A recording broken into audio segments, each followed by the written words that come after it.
Next in the queue. Today I'm joined with Ria Mahesh of the project Quiet Light.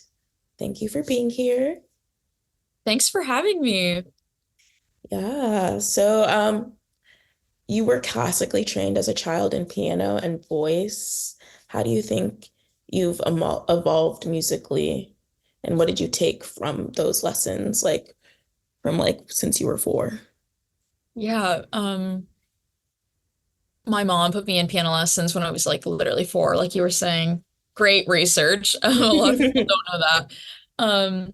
And my mom is like a really amazing sitar player. And so she was basically like, you have to learn to play an instrument. I don't care which one. Mhm. And like piano was what I gravitated towards. And I went to this like piano school in my hometown in Texas called Coppell, Texas. And it's like right outside of Dallas. And I went to this place called Coppell Conservatory, and it was like a music school. And I went there from like the ages of 5 to like 17. Mhm. And I would just have like, I'd have like an hour of piano class every week and then like an hour master class.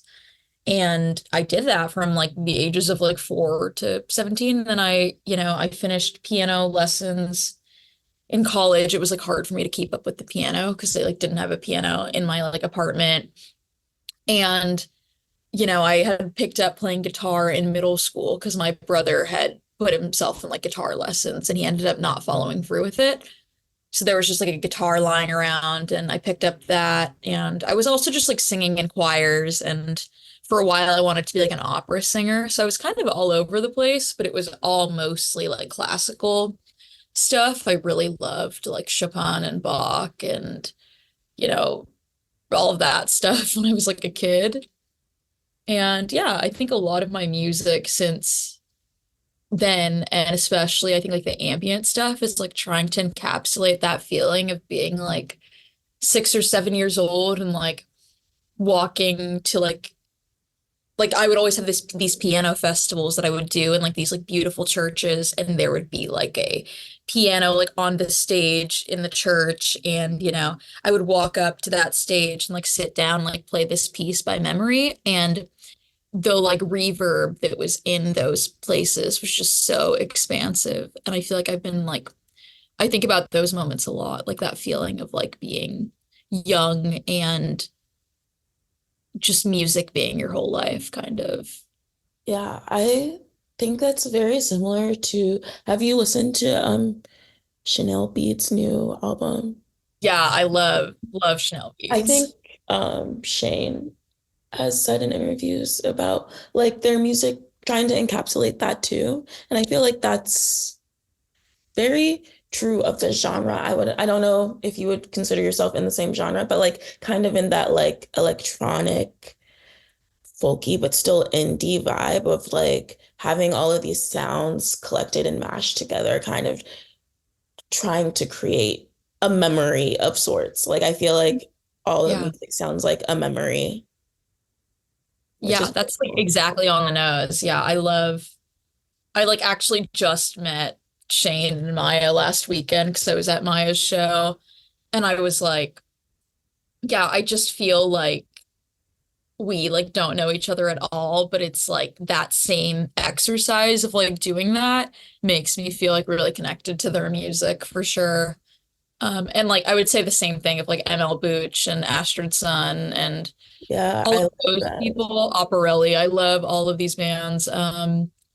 And I feel like I'm trying to be like the American version of a lot of those European acts because I do feel like there's this sense of like it's not necessarily like I just think that like the way that like the like Swedish vibe of like that kind of music, and Mhm. I'm like trying to do like kind of like a Texas version of that that's a little bit more like, oh, like this is kind of what it sounds like to take all those electronic sounds and put them in the context of like I have this voice memo of like my friends drinking beer in like somebody's backyard in Austin, Texas. And so Yeah. like kind of merging those two ideas is what Quiet Light is. Yeah, and I think uh I mean I think like Shane also said something about like not trying to be remembered as like, oh, this is like a specific point in time, kind of just like overall, like I don't want to be pinpointed. Like it just wants to feel like kind of not generalized overall, but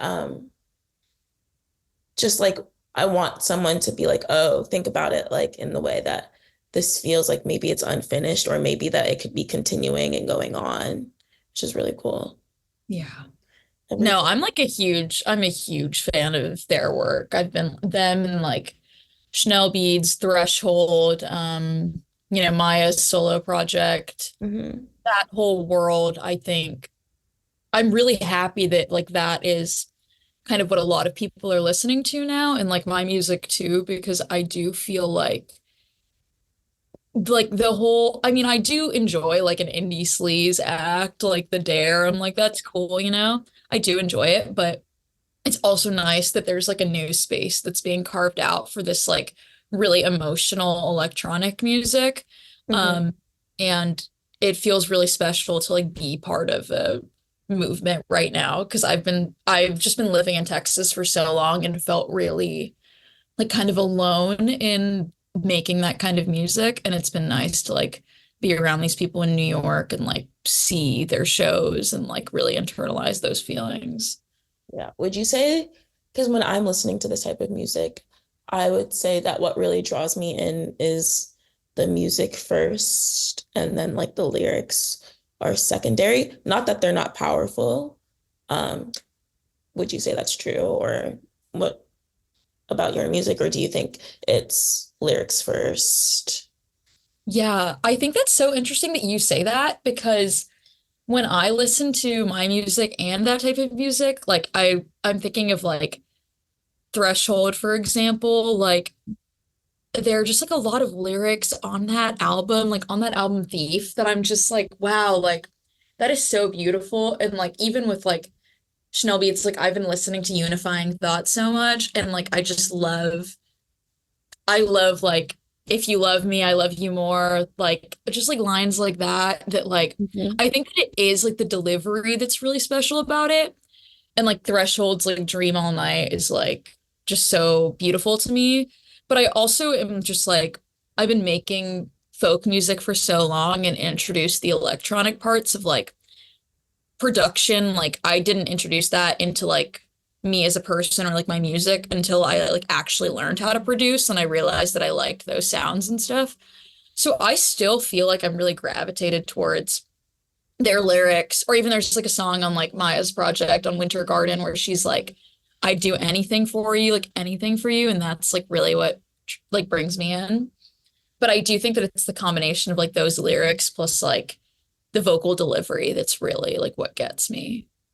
Yeah, because I have been listening to Embarrassed Dog a lot from Chanel Beats, but it was one of my favorites, but like just from the sounds that came from it. But I've recently been like looking at the lyrics and just the delivery, like as you're saying. In the beginning of that song, he's like whispering and kind of like, I don't know, kind of in my opinion, begging because it's like, I want to remain in your life.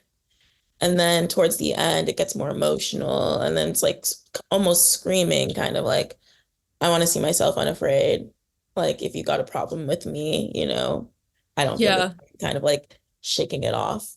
And I'm like, wow. But I think that's also just part of it's like a me, not a problem, but like just a me, the way I um, interpret music, because I feel like I am a music first, then lyrics second.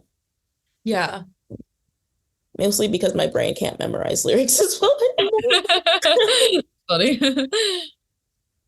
Um, but yeah.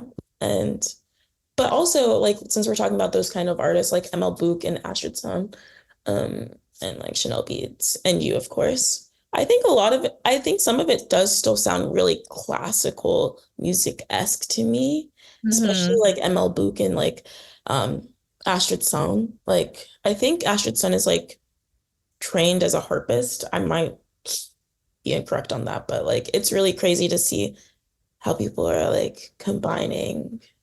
electronic music in that way. I think it's just really cool. That's like, I'm so glad you said that because like the next project, like not the one, I'm like, I just finished like my next album that's probably going to come out later this year, but the project that I'm working on that's after that is like a continuation of like the ambient collage type thing I've been doing with Blue Angel.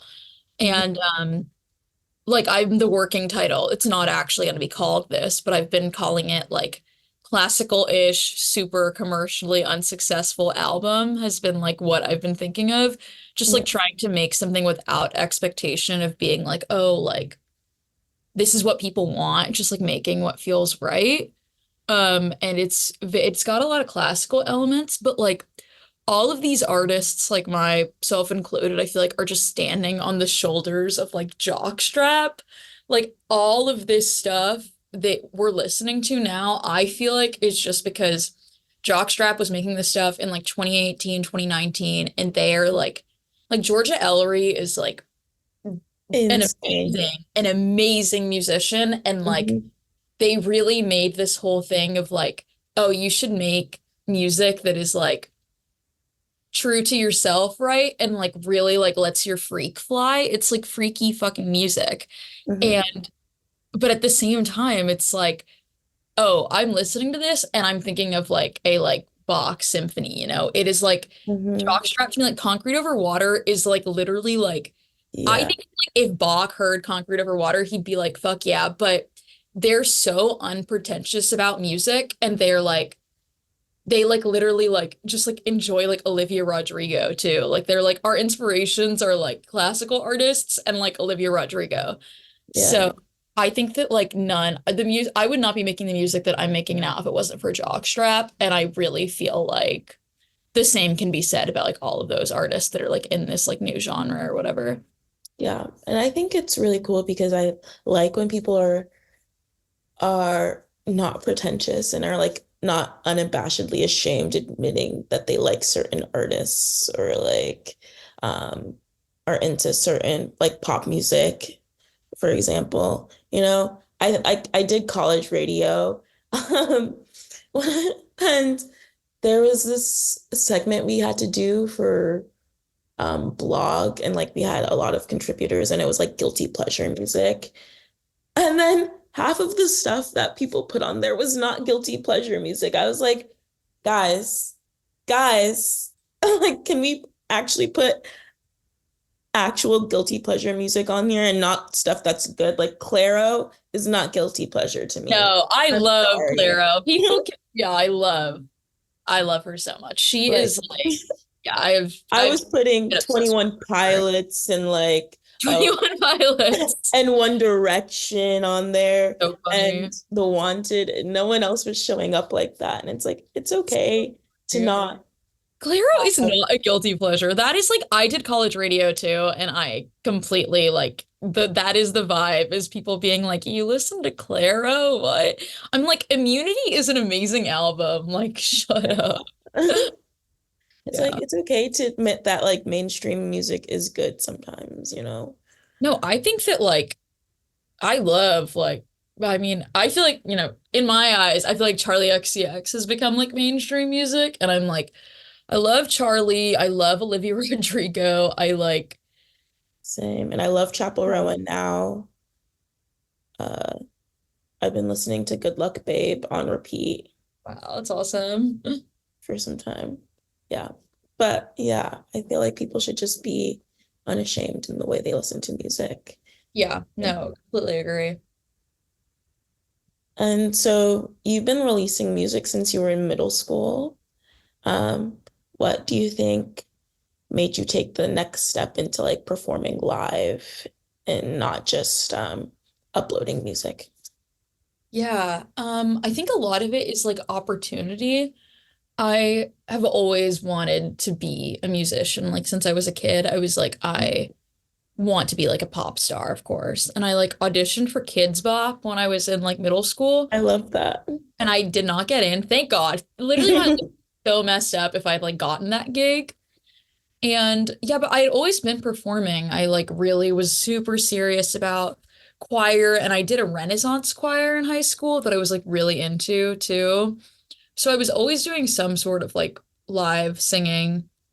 And then I moved to Austin and for a long time I wanted to play shows, but Hmm. I just didn't know how to crack the scene. And the scene is like the scene in Austin, and it's definitely less so like this in New York, but it's just like a comment that I have on indie music in general is that you're always like the only girl, or you're always the only girl of color that's playing a show with maybe like four other bands that are just a bunch of white guys with guitars.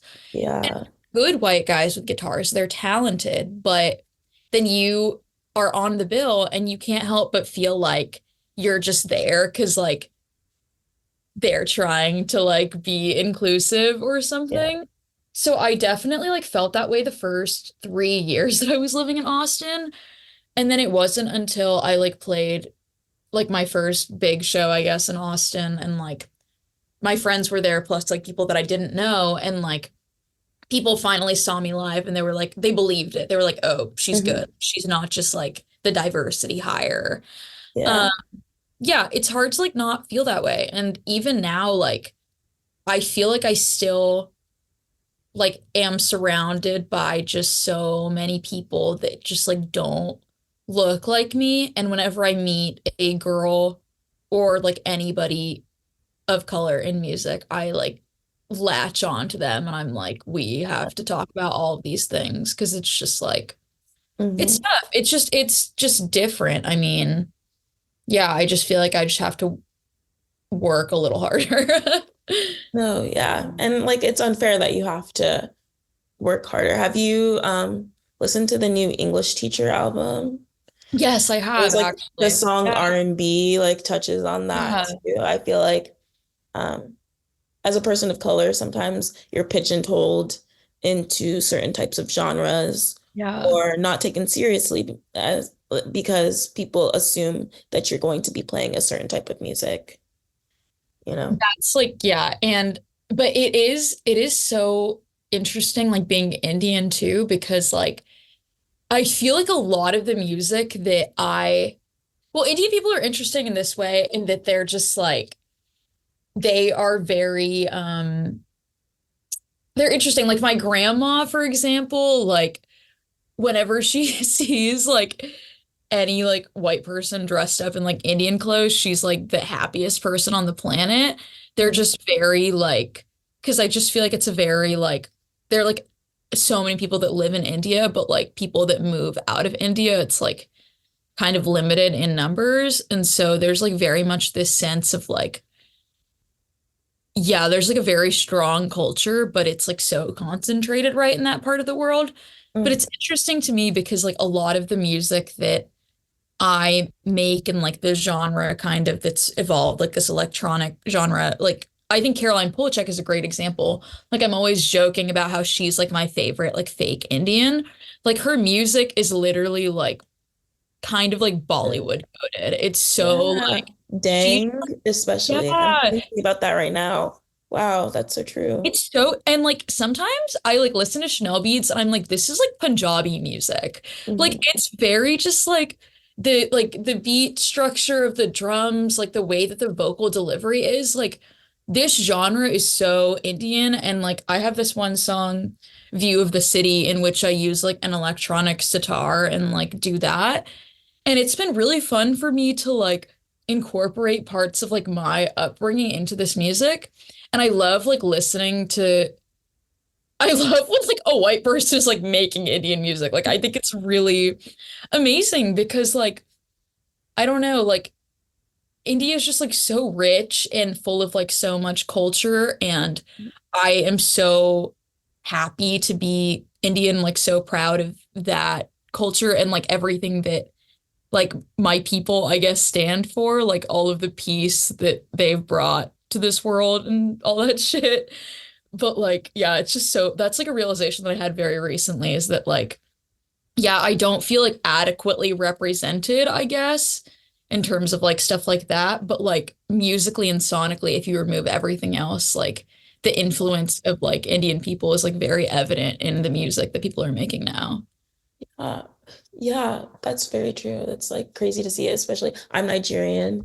So like a lot of Afro beats is like really popular now. It's like being popular Yeah, literally. everywhere.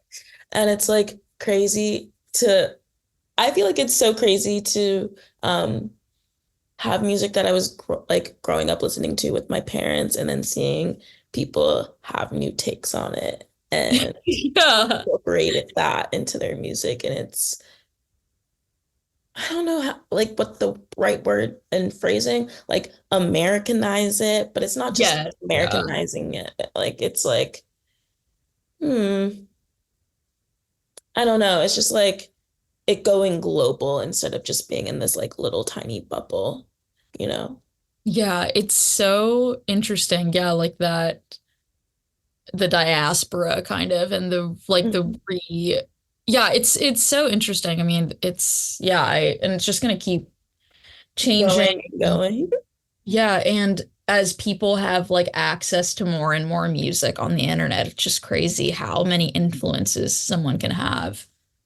Yeah. And I think it's because you were talking about how your grandma like loves when other people are wearing like like Indian garb and stuff like that. I think um other countries besides America are more inviting and like let people like kind of like Yeah. pick and choose things. And it's crazy to see how America or just like Europe in general are very closed off and don't like people infiltrating their spaces when like they didn't even create those spaces to begin with. Kind of a big example that I'd use right now is like people being so upset with Beyonce for creating a country album. Oh my gosh. Like, I just don't understand because, like, I think music is one of those things that you don't need to be speaking the same language. You don't need like to look alike to like bring people together. And it's just weird that you would want to isolate people in that way. I know. I don't know. There's a lot of like, there's just a lot of shit like that in music of like people who just think that they have been like, God has granted them some like almighty power to have these like insane takes in music that are just like so insanely like,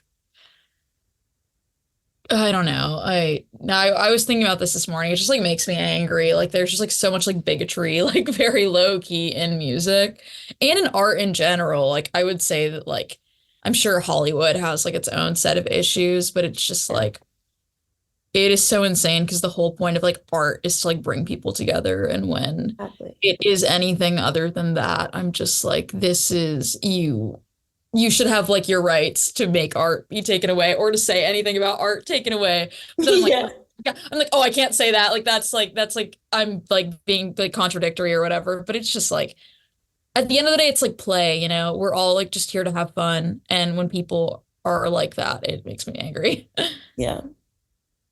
And it's like you can tell when a person is actually like wanting to um take a genre and do it right instead of just like cosplaying. I'm gonna Yeah. use that word because sometimes I think um especially like with um kind of emo-ish music, you can tell people are cosplaying as that and are just like using a formula to try and recreate something popular and to try and get like clicks.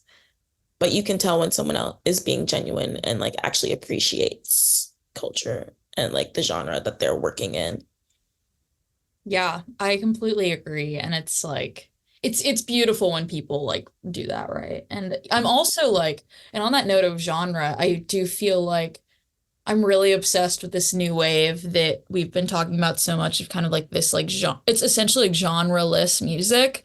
And it's like so genreless that you listen to it and you're taken back to like classical music. And that's like Yeah. really the wave that I've been on is this idea of like listening to something and being like, oh, like this sounds like a lot of different things. Like this sounds like a lot of different artists that have already made music. Like I'm not making anything like radical, but the mixes of those things that you already know together in itself is something like completely new. Yeah, I completely agree.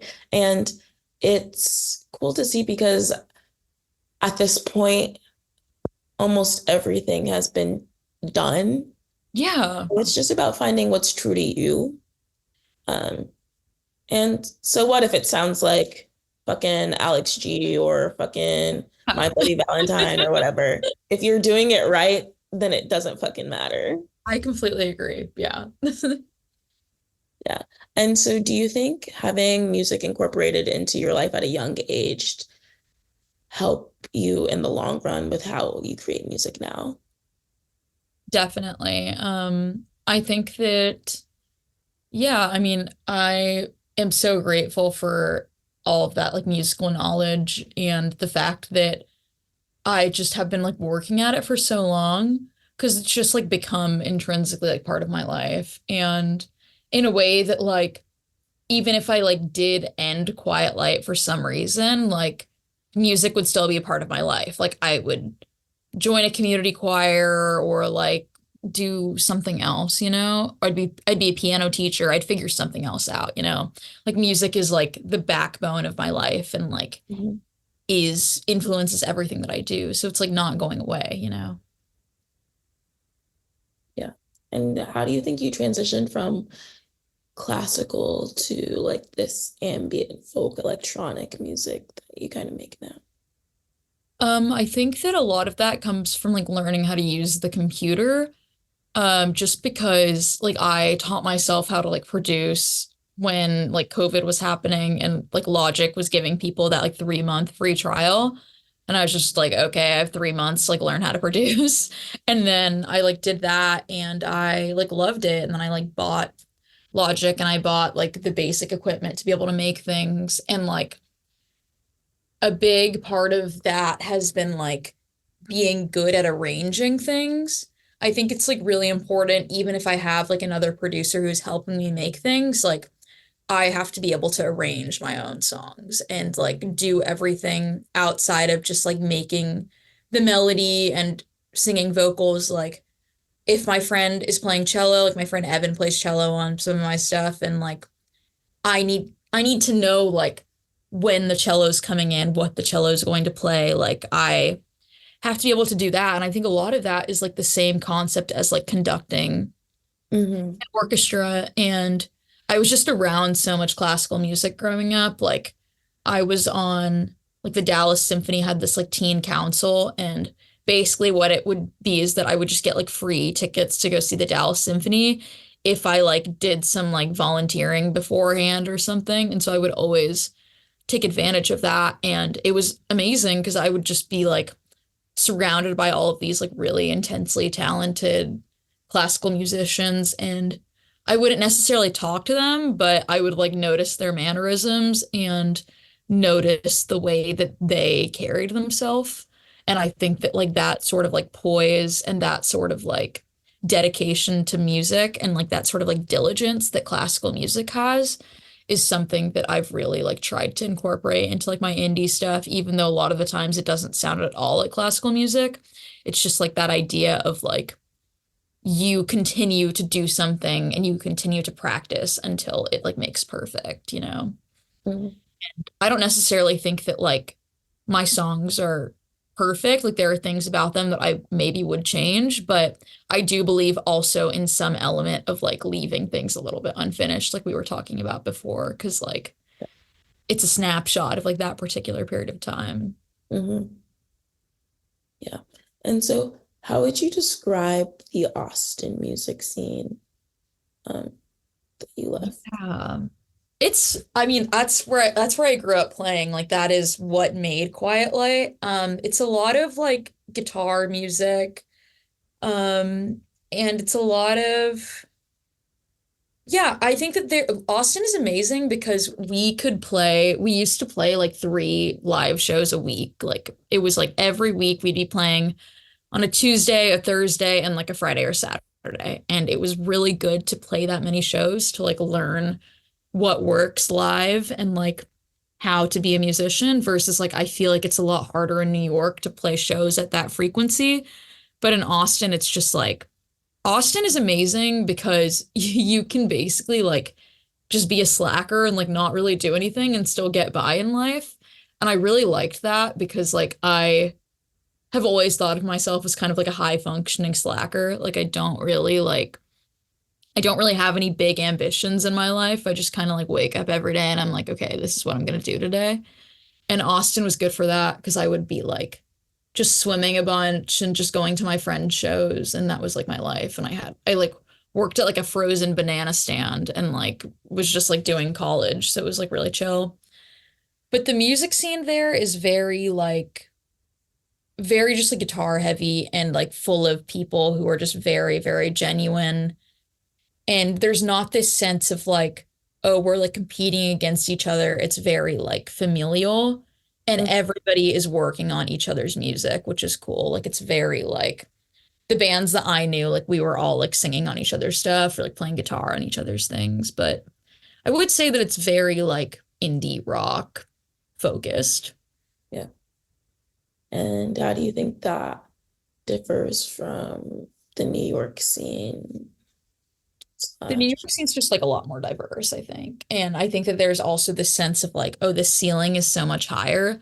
Like in Austin, if you're there for like 6 months, you'll play like every venue there. You'll play the Mhm. best venue in Austin, you'll play the worst venue in Austin, versus in New York, like you could just like keep playing shows there and you could reach like there's no ceiling. You could be the next like you could be the next biggest thing in New York. I don't necessarily think you can do that in Austin, but I also think that it's just like so much yeah, I don't know. I think there are pros and cons to both scenes, but I think that it makes sense for me to leave the Austin scene and like be in New York for a while, but I could not be in New York for too long just because I feel like living in New York is great, but I don't think it's like spiritually very healthy in a Yeah, way that like Austin is. yeah, I feel that. Like sometimes you just need to, I don't know, New York is always on. So it's like sometimes you need to step back and relax. Yeah, and you can do that in Austin. It's like all you do in Austin. Mhm. Um, and so how did it feel when you were in Austin and your music started to trickle outside of the Austin city bubble that you had created there? The thing is, though, that it didn't. It was very like my people did not start to listen to my music until last year, I would say. I would say like last year in like really August, but I would say probably after that Elsewhere show that we played with Luna Lee. Really? That probably was like the beginning of like what Quiet Light is now. Hmm. It really changed when I was like in Boston. I moved here for med school, so I've been here for like 3 years now. And I was just like going to school and like living a relatively normal life. And then the music started to really take off online, which was so interesting because for a while it felt like I just like was living this double life. But now I've like really figured out how to like meld both things together. But yeah, it was very like just my friends in Austin when I was making music in Austin. It was very small and in a good way. It was very small and sustainable, I would say. And I needed that because I was like 20 years old and like all I wanted to do was just like play shows with my friends and like fuck around. And I got the opportunity to do that with like no, yeah, there it was so pure, you know? It was really, and I think a lot of the music is like I just have so many like nostalgic memories of like playing a show in Austin and like then like getting super drunk at night and then like waking up the next day at like 2 p.m. and like going swimming with my friends and like that was my life. I mean, and I'm gonna have that again. I'll have that again when I'm like 35 or whatever and I move back to Austin, but I want something a little bit more intense right now. Like I want to be pushed a little more. Yeah. Um, you brought up med school and um you quite literally are like a multifaceted rock star. How do you juggle like med school with creating music and like all your other creative endeavors? Thank you. That's really sweet. I think it's just like that's been my life, like my whole life. I was like I'm wearing like my Los Alamos t-shirt right now. When I was like in high school, I like worked at Los Alamos like every summer. Like I have always just been having these like STEM things that have been happening in my life since I was like a kid. Like I've always just been working those two different parts of my brain. And I think that my music is very like it is a little bit like scientific and technical in the way that I go about it. Mhm. And it makes a lot of sense once people like meet me and they like befriend me. Like the worlds like make a lot of sense together. But it's just been like really interesting because like on Tuesday I got like it like Chris, my like well, he's like my friend slash like press manager type person. Mhm. He called me at like 9 a.m. and I was like working in the hospital. And he was like, Jordan from The Fader wants to interview you at noon, like make yourself free. And I was like literally in the hospital, And like you're like, on my lunch break, like I like walked out of the ER and I told like the doctor that I was working with, I was like, I have to take this personal call. And I like walked outside and like I was outside the ER, like taking a call with like the fader and like just telling them all about my life. And like there's somebody like dying like 5 feet away from me. Like that's just my life. Like, and I love it. I love the emotional intensity of it. Like I really love healthcare. I love everybody that I work with. I love the nurses. I love everybody. I think everyone is like so genuine and kind and in music too. I love surrounding myself with like musicians and like healthcare professionals. oh no, that's like really amazing. Um, yeah, I was a psych slash public health major. Oh, that's awesome. I mean, I've been considering lately going back to school. You should. You should. It has grad school was so different for me from undergrad. I felt like I kind of struggled a lot in undergrad with like just like depression and like questioning if I was doing the right thing. And in grad school, it's just like because everybody has like lived their life a little bit and everybody's like calmed down. And you kind of realize that like you're never gonna have everything figured out no matter what age you are. No. Yeah. But yeah, I can relate. Not as like great as you, but yeah, I love learning about healthcare stuff and like also I love music so much and it's really cool. I mean, Yeah, that's awesome. it's awesome. It's like science is really, really cool. And Yeah, it's fun. it's awesome. Yeah, I feel very much like so many of like my like core memories are just like being a kid and like going to like the Museum of Natural History and just being like, wow, like I love animals. Like, I don't know, the world is so beautiful when you like are able to take science and view it from like an artistic lens. Like that's like I feel like you really notice like the geometry of everything a lot more. Yeah, when I was younger, I remember being like 4 or 5 and shadowing my dad because he's a doctor and That's just being, awesome. wow. And it's also just like there's something about um being, in healthcare, which is very much people oriented, and so is music. It's very much people and community oriented. So it's kind of like they have like those similarities. They definitely do.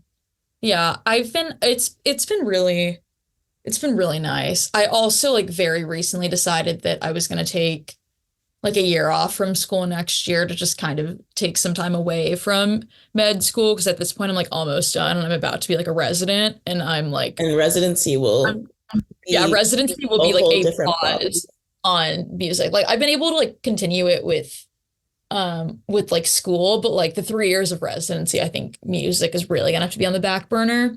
Yeah. And I just have a lot of projects that I want to like just have some time to like work on. Mhm. So I've been really like romanticizing this idea of just like taking a year off from like all of this and like getting a job that's like completely unrelated to healthcare and just working on my creative stuff. They're like Troy Bolton. Yeah, like literally, yeah. I'm like, yeah.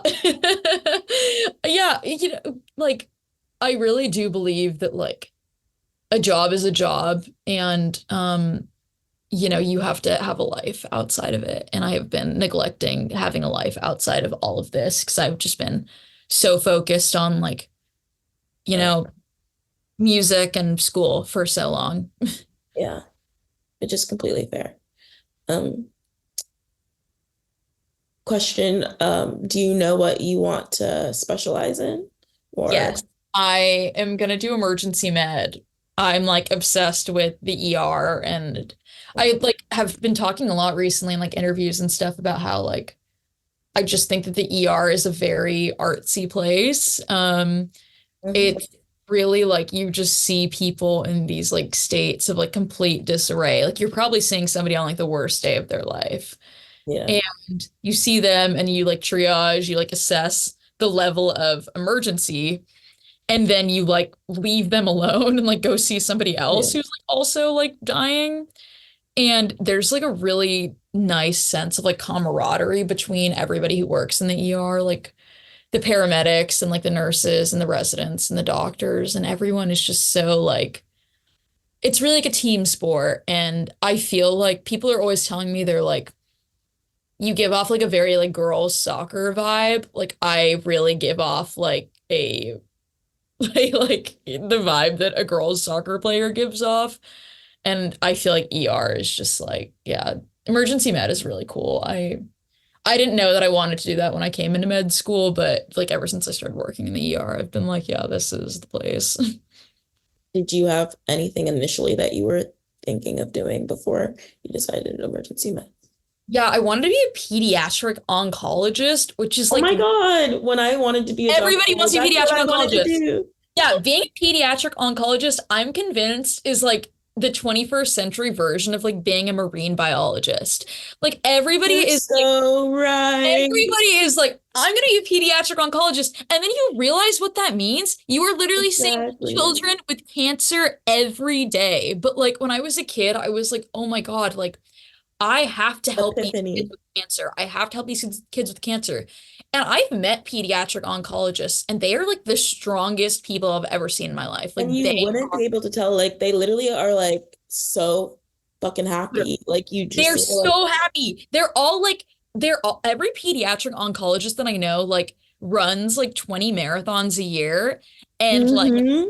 but also that's everybody in med school. My roommate just ran a half. She was on her surgery rotation and she ran a half marathon like halfway through her surgery rotation. So yeah, everybody in medicine is crazy. That's like one thing that you just like really get used to is that everybody is insane. Like in a good way, but Yeah. just like the most high functioning people you've ever met in your life. What kind of doctor is your dad? Um, he used to be an oncologist, but now he's like an internal medicine, like, so just like a Oh, cool. PCP. Awesome. Yeah. Oncology is really intense. It is very intense. Yeah. Don't think I have the spirit for that anymore. No, I definitely don't. Yeah. Okay, so your latest EP Contact came out 2 weeks ago. Yeah, last week. Last week. Okay. How do you think it differs from 4th of July? I think that it is like the like child of like 4th of July plus Blue Angel Sparkling Silver because it's like it has moments where it's like the instrumental is very like ambient-esque and the vocals are very like the vocals are different from 4th of July, but it's like kind of the same songwriting style. I do feel like what I was trying to do is just make like a really confessional EP. Like I made the EP for my ex-boyfriend. Like that was the whole point of it. And so I the all the vocals are like single tracked except for like Keira Knightley, and it's just like supposed to be like me just talking to him, and that's like basically the whole EP. Mhm. But yeah, I really wanted it to sound like the ocean, and that is like the major theme of it with like the album art and everything. Do you think Contact was like saying goodbye? Yeah, I was totally saying goodbye. It was like, I mean, the whole joke of the EP is that it's like Well, we had broken up like a year ago in March, and I basically wrote the EP in like the 3 months after we had broken up, and then I was producing it for like until like I think I basically finished it in like August of last year. Mhm. And I like made it with my friend Nico, and it's so funny working on music with like somebody who's your friend who like maybe especially like with boys, like I was never in the studio like telling Nico like the intimate details of like my relationship with like my ex-boyfriend. Like we were just like working on these really intimate songs together, and he just like didn't know what they were about. But like I yeah, we had joked, me and my ex, we were like, okay, we're doing no contact for 2 years, but the EP is called Contact. But like, I haven't seen him in like a year, and everybody's been asking me, they're like, "Oh, did he reach out?" And like, I'm like, "No, like, I made this EP like a year ago. Like, both of us are very different people since then, but Mhm. it's like." He's always going to be like very special to me, obviously, but like that's just the way that music is. Like you make something and there's like a gigantic lag between when you make it and when it comes out. So by Yeah, the time it comes out, you're just like, oh, like these songs are great, but like the emotions that I have if you don't feel attached to them them are anymore. gone. Yeah, Yeah. I'm like, the songs are really sad. I listen to them and I'm like, wow, I was sad back then. And Yeah. that's like, I don't feel that way anymore, but it's a snapshot of that time. Do you like that music gives you kind of like a diary of sorts so you can like look back and be like, oh wow, Rio was really going through it. I'm obsessed with that. I love, especially on 4th of July, because I was making that album like in the months before I moved out of Austin. And every time I listen to it, like I'm taken back to like those times in my life. And I've been thinking about this a lot. Like when I have a kid, like I'm gonna take so many like videos and voice memos of them. Mhm. And there is gonna be a really beautiful like collection of music about like my child. And that is really what makes me the most excited is like bringing someone new into this world and like introducing them to music like that. I feel like that's got to be like the most amazing part of motherhood whenever that happens. Yeah, that'll be so cool and I fun. know. Yeah, like Laura Like, Marling just had a kid, and it's like I'm so obsessed with like the fact that she's had a child. I'm like that kid is like really lucky. it's like an audio scrapbook kind of. Yes, yeah, exactly. Yeah.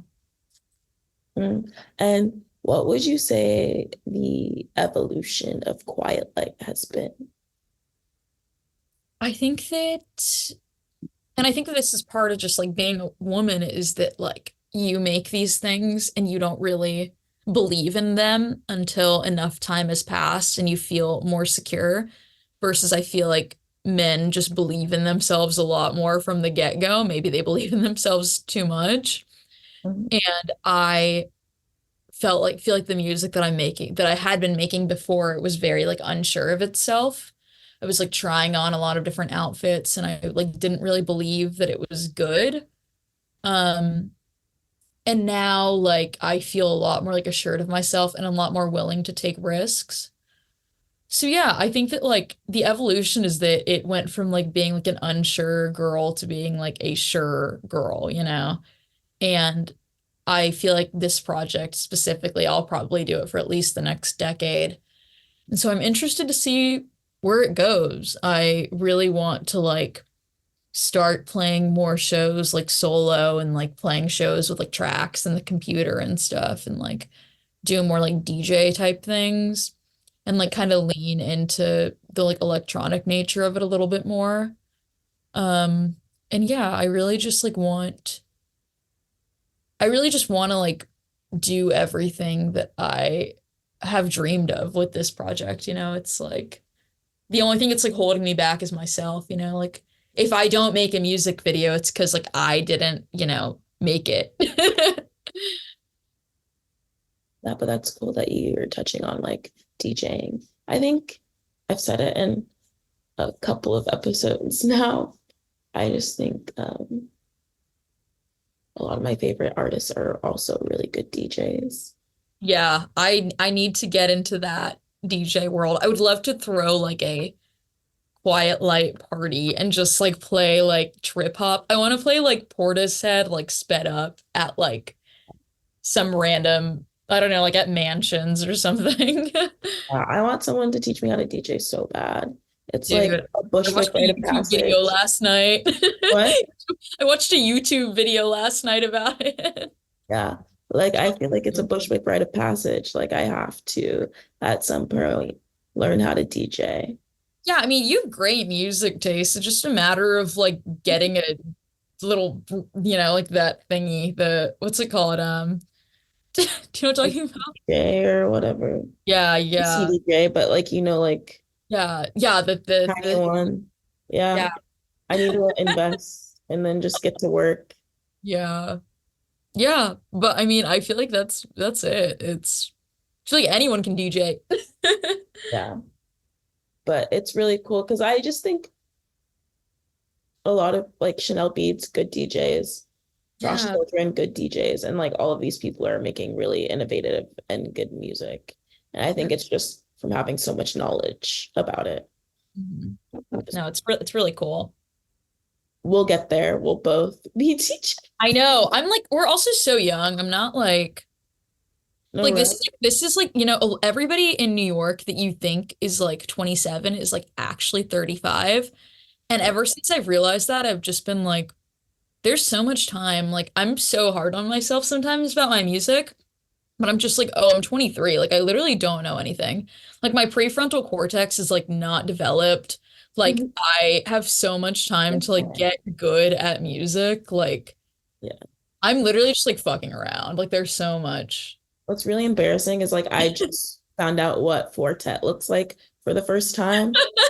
And I was like, oh, okay, so I do have time. There's so much time. There's like Imogen Heap is like, I don't know, I think she's like in her 40s or 50 right now and is still making amazing music. Like Bjork is like old now. Like Yeah. there's so much time. Caroline Polachek is like 40, like And I'm like not nervous at Caroline all. Polachek, yeah. And they just like they have been popular, but it's like with chairlift and stuff, but like they finally just reached like a whole new height of popularity, which is Yeah, like, she has hit her stride at 40. yeah, I feel like sometimes the internet makes me feel like I am behind, but in actuality, not really. I'm No, going not at at my all. own, we're all going at our own pace and we will Just get because there. everybody looks young. Everyone looks Exactly. so young because everybody's got their skincare routines. But like Yeah. there's time. There's They've got literally their moisturizer, sunscreen, you know, anti-aging, the retinol. Yeah, there's so much time, like yeah, there's like endless time. I'm also very much like I'm really also interested in like visual art and like I really feel like in my like late 30s and 40s, I'd love to be like a multimedia artist. And that is like the final form of Quiet Light, I feel like is like really being like a Joanne Robertson type character where it's like you're a little bit off grid, but it's like people know you and you can just like have your paintings be in these galleries and have like sound installations and stuff like that. Like that is really everything I want is to just be able to like do whatever I want to with sound. Yeah, we have such similar vibes. I like want to That's do so awesome. much. I like want to like make a short movie, like, and I want to I want to be a DJ and I want to like do music publication and photography and all this other shit. And I can't do those things. And You then, can literally, yeah, like there's so much time for you to do all of those things that you want to. And it's really like, it feels like you can't because like the barrier to entry seems so high, but like yeah, everyone that you admire, for example, who's like a film photographer was just like somebody who just like bought a film camera off of eBay because they like liked a photo that they saw and they were like shit for like 3 years and then eventually they got good. yeah, exactly. Yeah. Like Words to live by. you just got to fake it till you make it, you know? Yeah. Everyone that is has a following started from somewhere. And Yeah. I always have to keep reminding myself that too, because it's like you can get so caught up in like, oh, how many followers do I have? How many people listen to this or watched the thing that I put out? Um, you have to start somewhere. Yeah. Yeah, I like nobody listened to my mu I've been putting out music since like middle school and like seriously since like 2020 and like nobody listened to my music for like 4 years. And I was just like, okay, that's fine. Like, I mean, I definitely was like, oh, like I'm Yeah, never but you gonna be a gotta push through. musician, like I'm never gonna be a musician, but Yeah, but it's the also a good days double-edged outweigh the sword. bad. I feel like it's also a double-edged sword because sometimes people tell me that they like listen to my podcast or that they listen to my playlist, and I'm like, oh wait, why are you doing that? I just put this out into the universe. Why are you listening? Why are you doing the thing? No, yeah, it's still so odd hearing that stuff, right? You're like it really reminds you that like you're a real person. Yeah, Yeah, like, I'm I not was just a sim that's just like playing my little game, yeah, in my I little literally I've been hobby. talking exactly about that. I've been like, oh my like life feels like I'm just like playing a video game. But then like today I was getting my blood drawn and I was like seeing the blood like leave my body and I was like, wow, I'm like not made of plastic. Like I'm like a real person. I'm actually real. Yeah. Love that. Okay, so you tend to write music based on real life experiences, and I've said that it helps you move on from a situation. Have you tried recently experimenting and fictionalizing some of your lyrics or taking from something that hasn't actually happened? No. People always ask me this. They're like, is every Quiet Light song like true? Mhm. And like every single thing that I've said is true. And I think that it has to stay that way because that's just like that's the brand. That is the Quiet Light. Like anything that you hear, any lyric that you hear actually happened. It's like wearing your heart on your sleeve. Yeah, it's that Texas. Like I am very like It is that Texas, that hard. people know, and if it's every single word is true and people know an obscene amount about my life, and I'm just like, that's the name of the game. That is the art that I'm making. I love that. You're opening for Superfan in July. Are you excited about that? What songs are you looking forward to playing? Yeah, I'm a super fan of Collie. I love Collie. It'll be really cool. He and Garrett from Car Wash slash Postcard Boy are actually my new band now. Oh And wow, so, that's awesome. I feel yeah, like it's so fun. crazy. The interview I did with Chris. Everyone's moving here. Yeah, They used to be Collie just moved LA here. based. Yeah, it is. I mean, I just visited LA and I like really, really loved it, but it makes no sense for me to move to LA when like every single person that I know lives in New York. Yeah. So I think that it's like a really special time to like, be a musician. Like the New York scene is very good. It's just like, yeah, I feel really lucky, like Chris and Garrett and Collie and like my friend Lucian, like and Harry. I met all of these like guys like last year and they've just become kind of like my family now. Like it's very like yeah, whenever I hang out with them, I'm like, oh, like we're just like the Sundays. I'm like, oh, this is my bloody Valentine. It's really cool, like being surrounded by musicians that you like admire their work and they're also like chill to hang out with. Like that's really cool. Would you say that like you've built a community here when it comes to like making your music with these people? I had a different community in Austin. Like I still love my like Austin friends. Like they're like family to me.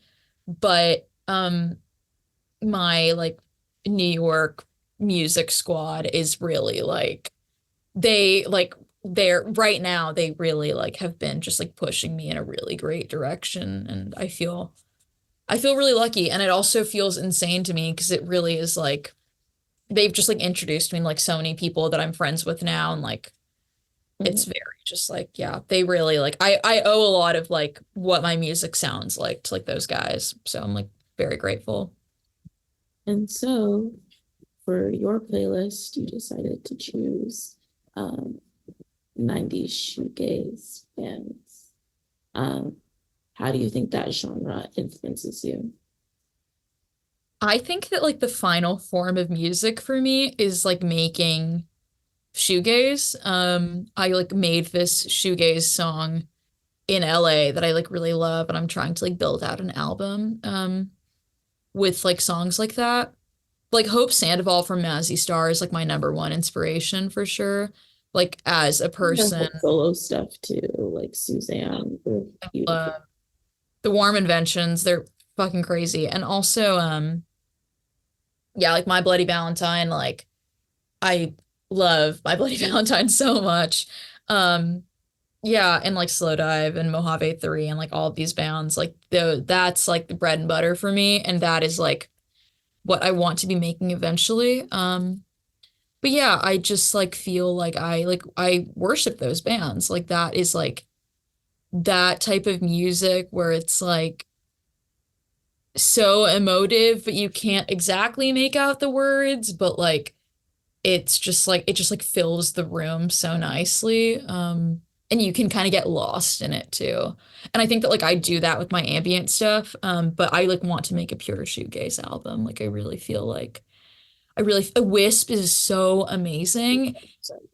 Yeah, she is doing some really fucking legit shit with shoegaze, and I saw her like do her I didn't see her live, but you know, I've been seeing her do her stuff, and like I really believe that like a shoegaze revival is around the corner, and I would like to be a I part of think it's like happening right now, honestly. it. There's so many good shoegazy bands like Glixen, Glare, Shower Curtain.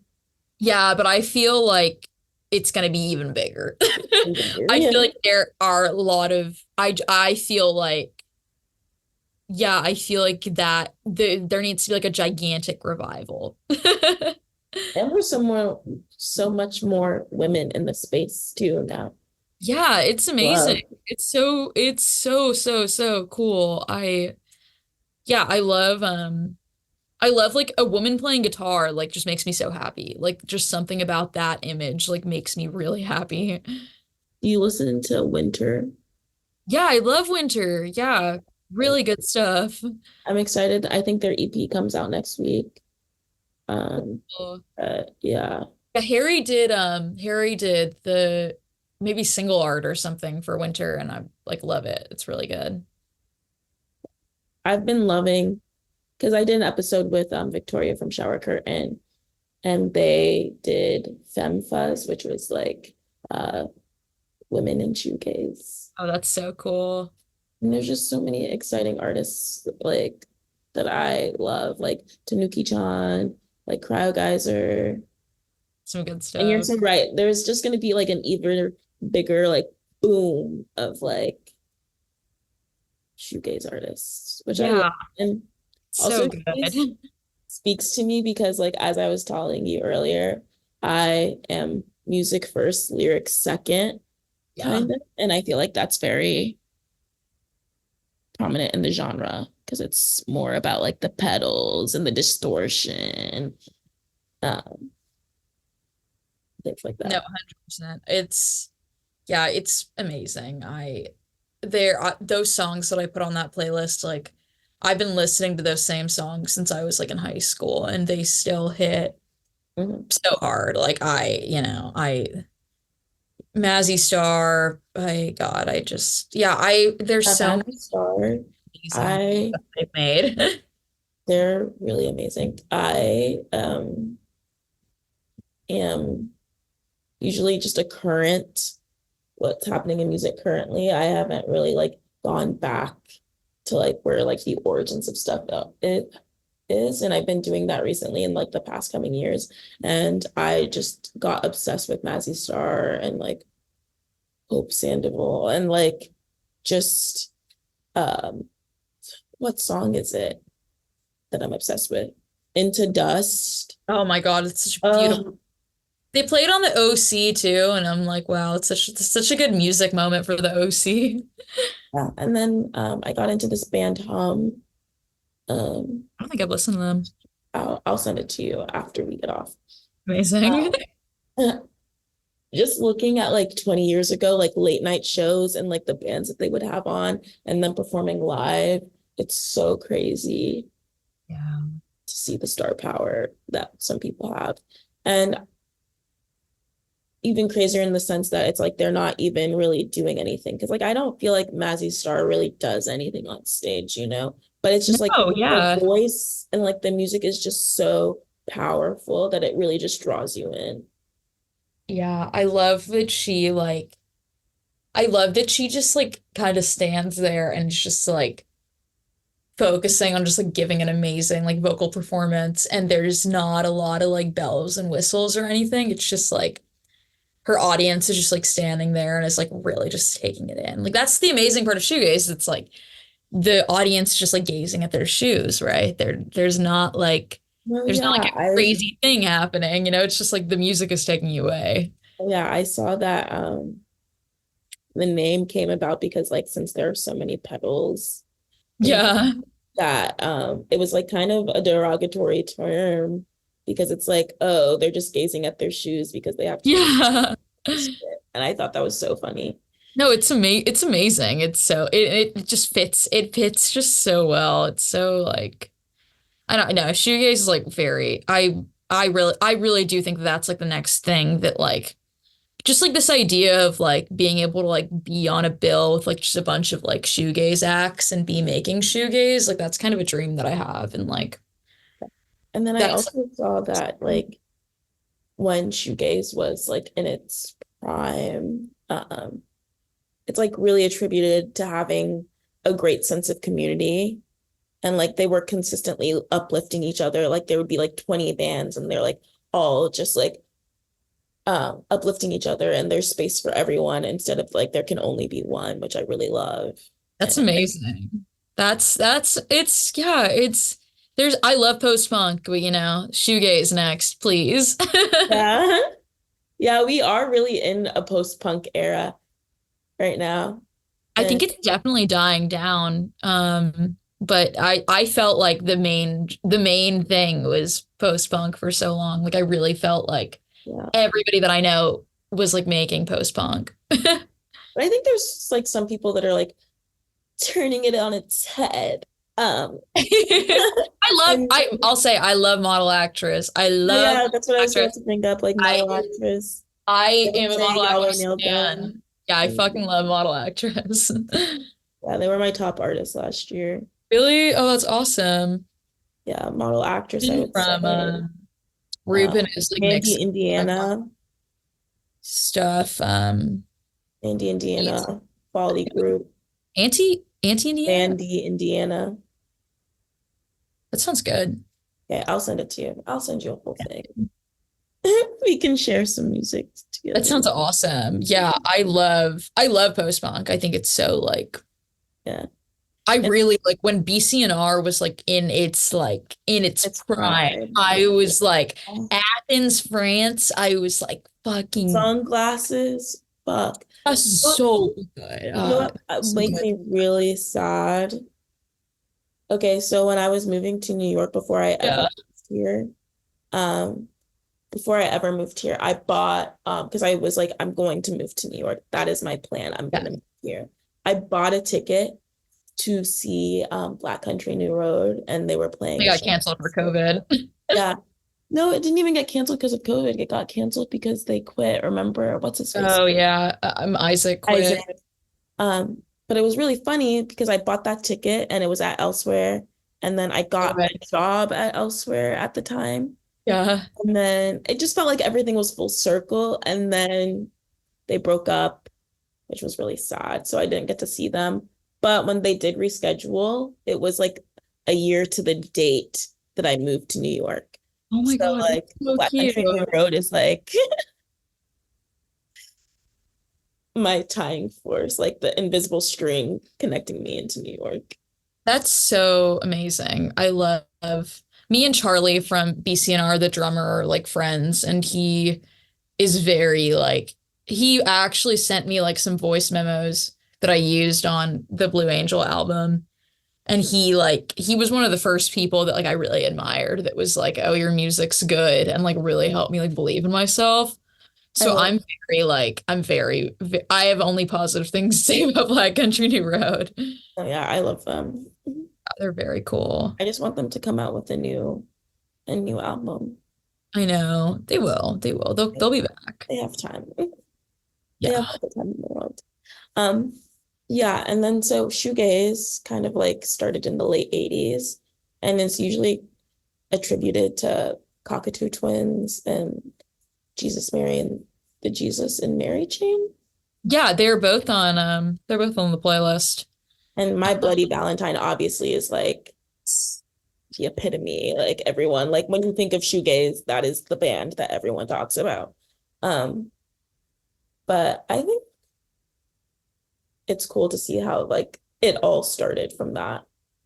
Yeah, they're amazing bands. I slow dive too. I'm like Neil Halstead and like Rachel Goswell, like those are like two of my biggest heroes. I really feel like yeah, there's just the Sundays too. Like some of their stuff is more shoegazy. I put them on the playlist. I love the Sundays. Yeah, just like I love all 90s music, but I especially love like 90s dreamy shit. That's really like Would you say out of all of them is your most influential shoegaze band? If you had to pick. Mazzy Star. Mazzy Star, Quiet Light owes a lot of that's Mazzy Star is probably like my biggest inspiration, but I think like I My Bloody Valentine is also just up there just because like oh God, I like Loveless is like God, I love Loveless so much. That is like maybe one of my favorite albums ever. It's so perfect. I've been thinking about this idea of like, you know, if I was a DJ, like I would, no matter like what DJ set I had, like no matter what the vibe was, I would want to end every night with Soon by My Bloody Valentine. I think it's like the perfect, like, oh, the party's over, it's time to go home song. But it's like so optimistic. And it's like, oh, I had a good night. I'm like, going home now. Can definitely make that happen. And Yeah. then you titled your playlist Quiet Light Worships Her 90s Shoegaze Bands, which the the word worship heavily implies devotion. What got Yeah. you into the genre in the first place, do you think? It's a great question. I don't know. I've been like, I probably like really got into it in like college, but like, I don't know. I feel like My Bloody Valentine specifically, I feel like has always been around for me and Mazzy Star. Those two bands, like I really was listening to like a lot of Slow Dive in college and Mojave 3. I guess I have this friend Kate who like is in my like Texas band and she got me into Mojave 3, which is Slow Dive's side project, but all the other bands like I think they've always been around for me like since I was a kid like that stuff's just been like playing like my I have like pretty hip parents and I don't think that they showed me shoegaze, but I do feel like that stuff was like playing in the car. Like I've always known that stuff. Especially Mousy Star. Yeah, that's like my life. I feel like those songs are so deeply ingrained in my like being. And you want to walk us through some of your favorite songs on the playlist? Yeah. Oh, I'd love to. Okay. My favorite songs on the playlist, My Life in Art by Mojave 3. My friend Kate that I was telling you about showed me that song and I just remember I would like walk around Austin and just like listen to this song and just be like, it's such a beautiful song about Neil Halstead goes like, tell me about your life in art and like this idea of like you might not have the words to express like what your life is like, but there's a song, there's a painting, there's a movie that encapsulates it. And I always felt like that was like really real for me. Ice Blink Luck by the Cocktail Twins. I opened for Howdy 2 weeks ago and I asked like the sound guy if I could have a walk-on song and I was like I'd want it to be Ice Blink Luck by the Cocktail Twins and I just felt like I was listening to that song so much within the past year and like I just felt like it feels like a really just like lucky song. Like after I took the medical boards, I just like listened to that song for like 3 days. It's really like associated with like happy moments for me.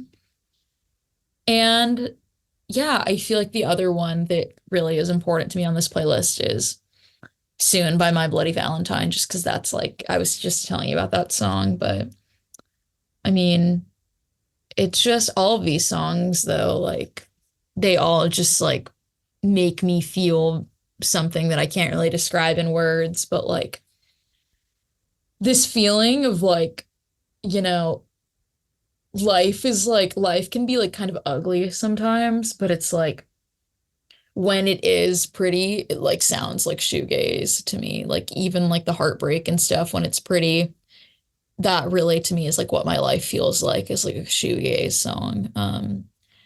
And yeah, I just love all these bands so much. Mhm. Love that. Well, is there anything that you want to plug? Um, Oh, I the shows with Superfan. That would be awesome if whoever's listening to this, if you come out, the one on July 10th is at the Rockwell in Somerville, Massachusetts. July 11th is at Baby's All Right, and July 12th is at wait, I got those dates right, right? July 12th is at DC 9 in DC. I've never played a show in Washington, DC, so I'm really hype about that one. And then I'm playing there's going to be a lot of Quiet Light shows in New York over the next year, so I guess keep your eyes peeled. But yeah, I'm excited to like I haven't been playing live that often the past like 2 years, so I'm excited to like get back into that. it's so nice. Fun. Yeah. Well, thank you so much for doing this. I've had a Thanks for really having me. great time. Yeah, no, that was awesome. Thanks. All your questions were great.